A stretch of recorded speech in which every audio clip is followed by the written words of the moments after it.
Merci. La parole est à Monsieur Yves Albarello.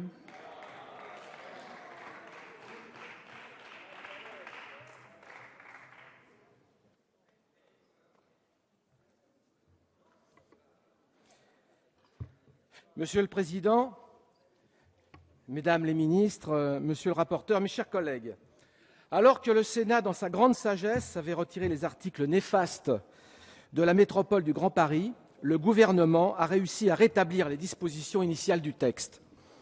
Rapporteur de la loi du Grand Paris sous la précédente législature, puis de nouveau nommé co-rapporteur du suivi et de l'application de la loi avec votre collègue Alexis Bachelet, je me suis naturellement intéressé aux articles portant sur le Grand Paris. Non seulement, Madame la Ministre, votre projet conserve tous les échelons d'administration territoriale actuels, mais avec la création de la métropole Paris, vous ajoutez un niveau supplémentaire au millefeuille administratif.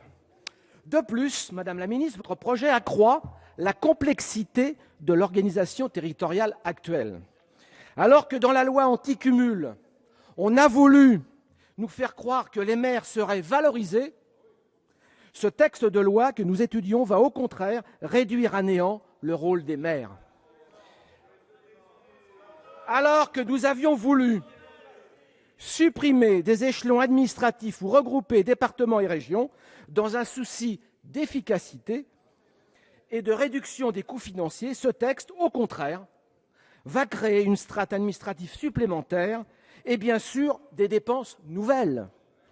Les socialistes, ici présents, veulent de façon autoritaire nous imposer une nouvelle organisation administrative que je ne veux absolument pas, car je le répète, ce texte bafoue l'expression des élus.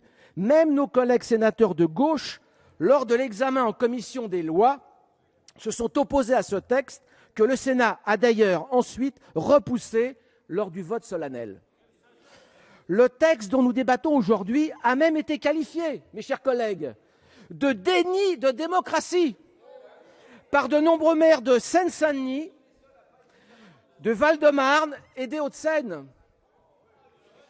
Le territoire de la métropole Grand Paris sera dirigé par un conseil métropolitain avec à sa tête un président. Est-ce un poste que l'on crée sur mesure pour M. Delanoë? Question, c'est une vraie question. On l'avait cru grand seigneur, d'abandonner son fauteuil de maire de Paris. Mais c'est pour revenir aussitôt pour diriger non plus une ville, mais un territoire plus vaste. Monsieur Jean-Paul Huchon, président de la région, doit apprécier. Avec cette loi, les communes perdront une grande partie de leurs compétences en matière de logement, d'aménagement, d'hébergement d'urgence, de transition énergétique, de développement. Ça a été rappelé également, les syndicats, nombreux en Île-de-France, gaz, eau, traitement des déchets, dépendront également de la métropole. Pour mon département de Seine-et-Marne, des territoires regroupant 200 000 habitants seront créés, là aussi, autoritairement.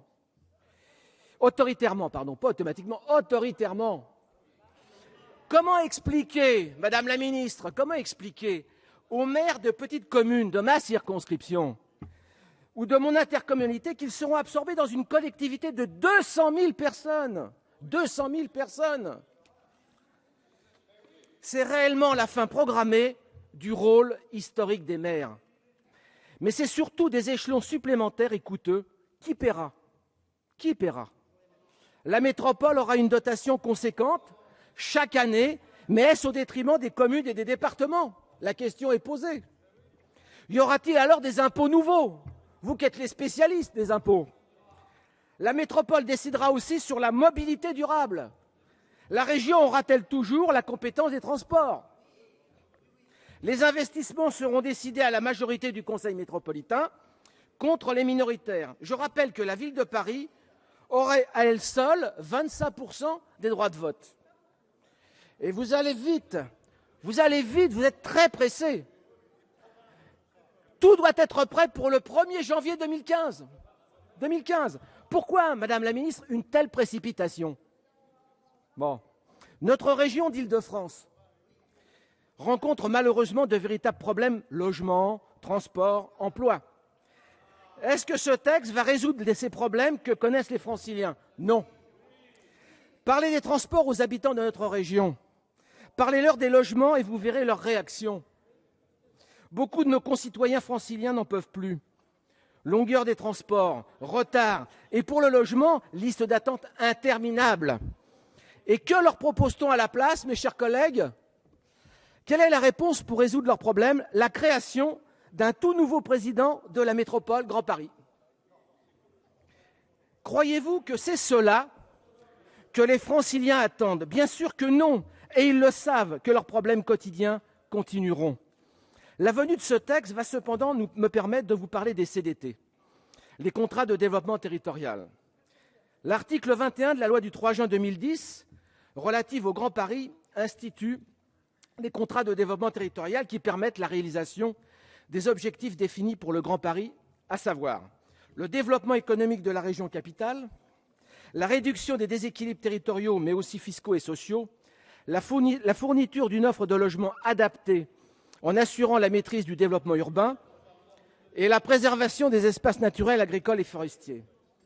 Dans un souci de cohérence des CDT entre eux, il est nécessaire de déterminer des règles objectives pour harmoniser le développement des territoires à l'échelle métropolitaine.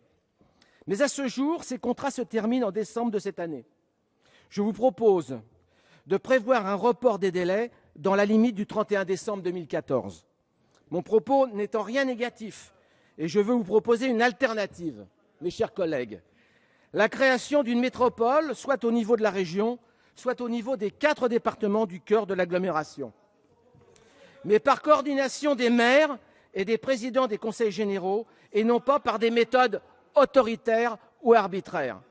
Ce projet de loi qu'on nous impose est une véritable usine à gaz, créant des strates supplémentaires, conseils territoriaux, conseils métropolitains, qui réduiront le rôle essentiel des maires à néant au profit de structures technocratiques très coûteuses en fonctionnement.